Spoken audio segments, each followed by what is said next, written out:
जिस दिन सूर फूंका जाएगा उस दिन तुम लोगों मुख्तलिफ जमातें बनकर आओगे। उस जानी के मुताबिक पूछा कि इसके क्या महीने हैं, तो हजरत माज बिन जबल सल्लल्लाहु अलैहि वसल्लम से रिवायत है कि मैंने नबी अकरम सल्लल्लाहु अलैहि वसल्लम ने फरमाया, ऐ माज, आपने बहुत बड़ा सवाल किया। फिर आप सल्लल्लाहु अलैहि वसल्लम रोने लगे और फिर इरशाद फरमाया, 10 किस्म के लोग मेरी उम्मत में से क़यामत के दिन इस तरह उठाए जाएंगे कि उनकी शक्लें तब्दील होंगी। नंबर 1, बाज़ लोगों की शक्लें बंदरों की तरह होंगी। नंबर 2, बाज़ खंजीरों की शक्ल में होंगे। नंबर 3, बाज़ उल्टे मुंह चढ़ रहे होंगे।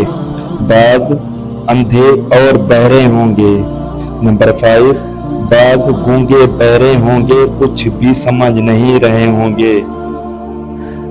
नंबर 1, बाज़ की ज़बानें निकली हुई सीनों पर पड़ी हुई होंगी। बाज़ के हाथों पांव कटे होंगे। बाज़ आग के ठेलों पर होंगे। बाज़ मरदूद से भी ज्यादा बदबूदार होंगे। बाज़ को आग का लिबास पहनाया जाएगा। तफसील। फिर नबी अकरम सल्लल्लाहु अलैहि वसल्लम तफसील बताते हुए इरशाद फरमाया, पहली किस्म वो लोग जो बंदरों की शक्ल में होंगे, ये वो होंगे जो दुनिया में लोगों की चुगलखोरी किया करते थे। दूसरी किस्म खंजीरों की शक्ल वाले वो होंगे जो दुनिया में हराम खाते रहे होंगे। चौथी किस्म वो जो अंधे उठाए जाएंगे, वो होंगे जो दुनिया में जुल्म किया करते थे। तीसरी किस्म उल्टे मुंह चलने वाले वो होंगे जो दुनिया में सूद खाया करते थे। पांचवी किस्म जो गूंगे और बहरे उठाए जाएंगे, ये वो होंगे जो अपने अमाल पर उतरते थे, यानी अमाल करके फख्र किया करते थे। छठवीं किस्म वो लोग जिनकी ज़बानें बाहर निकली हुई होंगी, वो अलमा और फातिन होंगे, जिनके क़वाल अमल में तसद होगा।